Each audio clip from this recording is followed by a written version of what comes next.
Hey guys, Runescape Historian here. I hope you guys are all having a wonderful day, and yeah, let's get into the video. Let me set the scene for you.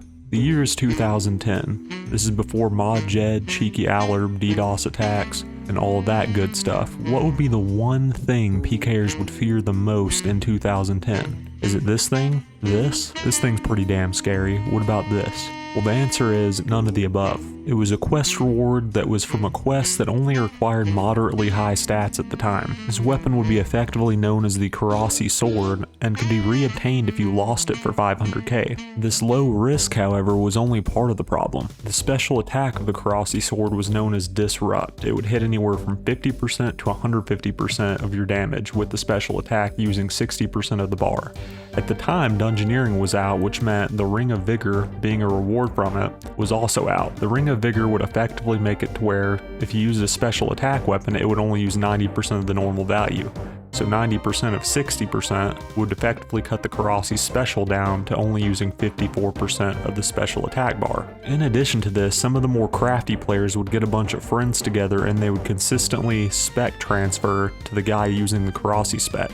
That's why in some of the following clips you're just going to see people continually speccing. And while the special attack couldn't hit quite as high as an AGS, it came pretty damn close. So what's the big deal? AGS hits harder and anybody could get a few friends together and spec transfer, right? That's actually correct, but the AGS could miss, and it missed quite frequently. If anyone's ever used one, it does have its big moments where it can hit a 70 plus, but it also misses equally as much. And while the AGS could miss, and I'm using this comparison because that's the next thing, as far as damage, those two were pretty comparable. The Korasi topped out at the high 60s, and the AGS topped out at a little over 70 at the time, based on gear and bonuses. Another point of contention with this sword is the fact that the special attack was purely magic based. This was an issue because many players like today that are sitting in PvP will constantly have overhead melee prayer to stop rushers from killing them. The players being solely reliant on melee prayer to keep them alive, as well as the Korasi being a fairly new weapon that people weren't familiar with,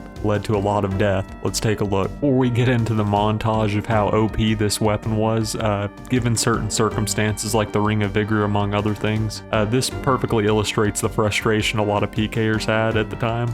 He goes in to say, do you think there should be a weapon with a 100% hit rate that will hit at least 50 to 150% of the user's max hit? KOing made too easy. That takes the challenge out of PKing. I could easily get Korasi and Ring of Vigor and fuck peeps up. Yes, and I noticed that Korasi sword does not give 2 specs with Vigor, but what about energy transfer? Korasi seems to do full damage even in multi now. And this is the best part. While I'm updating this old dusty thread and bumping it because I can't even PK in POH without getting killed by energy transfer blank with their little blank Korasi and semen curses. And you can kind of read the rest. He is fucking mad. He is pissed. Granted, I'm not monetized here, but so if there's ads on the video, let me know because there shouldn't be. But yeah, he's not happy. He's not a happy camper. Yeah, you can see responses too, just getting so freaking mad. This just kind of illustrates the frustration and general feeling of the Korasi at the time to kind of give you an idea. And there's multiple other threads similar to this one just complaining about it.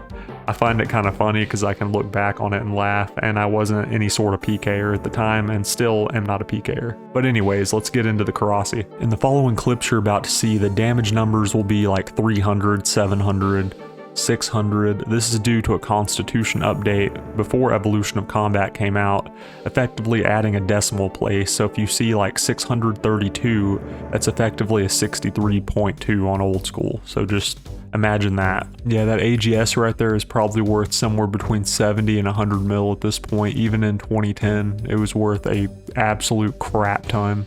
Also, if you see like green grass, like marker plant looking things, it's because declaw rushers would hide underneath them. See it up there? The little plant? They would hide and run out. Very annoying.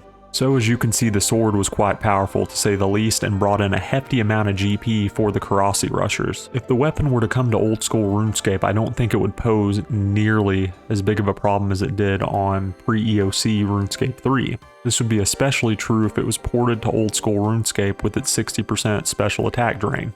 In addition to this, as of November of 2018, players can also not spec transfer in single target combat areas. This effectively stops rampages like the montage I showed you. Also, on top of what I mentioned, you also cannot use spec transfer on someone in PvP or Wilderness that has recently been in combat, effectively hindering things like this from happening. On the flip side of these points, I could see it potentially being a problem because if you had a good KO weapon that used 40% spec, and then you switch to the Korasi, you could potentially get a really good melee hit, and then they pray melee and you switch to your Korasi and hit potentially up to 70 damage. I could see how that would be a problem. I'm not for or against this weapon coming to old school. I'm not really a fan of just copy-paste jobs from RS3 to old school. But I'm not for or against it. I'm just trying to make points for either side. If you guys have any additional points for or against it, just be sure to put it in the comments below. And keep it civil. The same fix I mentioned earlier about no spec transfers in single combat would come to old school in 2018. This was also to stop such rampages with D-claws, AGSs, and similar hard-hitting weapons from just spam specking someone out.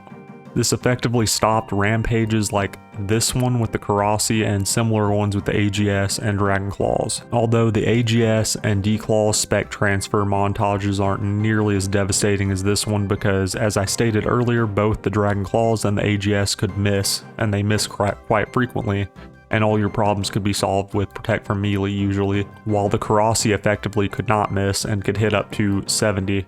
But guys, that's gonna about wrap it up for me. I hope you enjoyed this episode. I should have a new one out Thursday or Friday, and it should be decently long.